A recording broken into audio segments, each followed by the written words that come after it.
Action లోకి దిగనున్నారు. చంద్రబాబు సంచలన నిర్ణయం తీసుకోనున్నారు.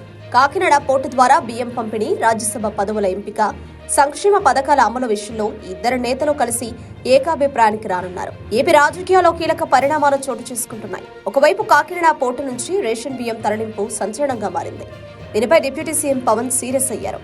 సీజ్ దిస్ షిప్ అంటూ ఆదేశాలు జారీ చేశారు. రాష్ట్ర వ్యాప్తంగా బియ్యం మాఫియాపై చర్యలు తీసుకోవాలని పవన్ గట్టిగానే కోరుతున్నారు. మరోవైపు ఏపీ నుంచి 3 రాజ్యసభ సభ్యుల ఎంపికకు సంబంధించి సస్పెన్స్ కొనసాగుతోంది. వైసీపీకి బలం లేని నేపథ్యంలో కూటమి అభ్యర్థుల ఎంపిక లాంఛనమే. అయితే ఎవరిని ఎంపిక చేయాలి, ఏ పార్టీకి అవకాశం కల్పించాలి అన్న దానిపై సీఎం చంద్రబాబు కసరత్తు చేస్తున్నారు. సరిగ్గా ఇదే సమయంలో డిప్యూటీ సీఎం పవన్ చంద్రబాబుతో భేటీ కానున్నారు. ఇద్దరి సమావేశం తర్వాత కీలక నిర్ణయం వెలువడే అవకాశాలున్నాయి. ఇటీవల పవన్ ఢిల్లీలో పర్యటించిన సంగతి తెలిసిందే. ప్రధాని మోదీతో పాటు కేంద్ర మంత్రులను సైతం కలిశారు. ఏపీకి సంబంధించి కీలక సమస్యలను వారి దృష్టికి తీసుకెళ్లారు. ప్రాజెక్టులకు సంబంధించి చర్చలు జరిపారు. అటు నుంచి అటే వచ్చిన పవన్ నేరుగా కాకినాడ పోర్టుకు వెళ్లారు. సౌత్ ఆఫ్రికాకు బియ్యం తరలిస్తున్న నౌకను పరిశీలించారు.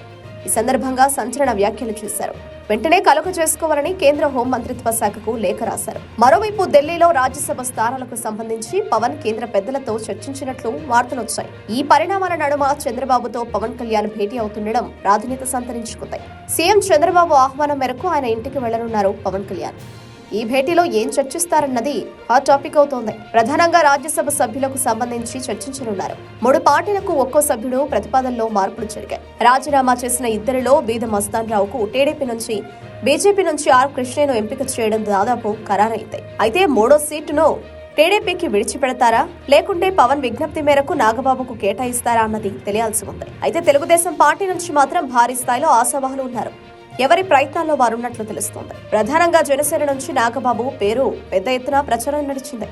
ఆయన ఎంపిక లాంఛనమేనని టాక్ నడిచింది. కానీ ఒక్కసారిగా పరిణామాలు మారిపోయాయి. టీడీపీకి 2, బీజేపీకి 1 పదవి ఇస్తారని తెలుస్తోంది. అయితే పవన్ పట్టుబడితే మాత్రం నాగబాబుకు ఛాన్స్ దక్కే అవకాశాలు కనిపిస్తున్నాయి. అందుకే ఈ భేటీకి అత్యంత ప్రాధాన్యత దక్కుతోంది. ఖచ్చితంగా రాజ్యసభ పదవులతో పాటు బియ్యం మాఫియాపై కీలక నిర్ణయాలు తీసుకునే అవకాశం ఉంది. మరోవైపు రేపు మంత్రివర్గ సమావేశం జరగనుంది.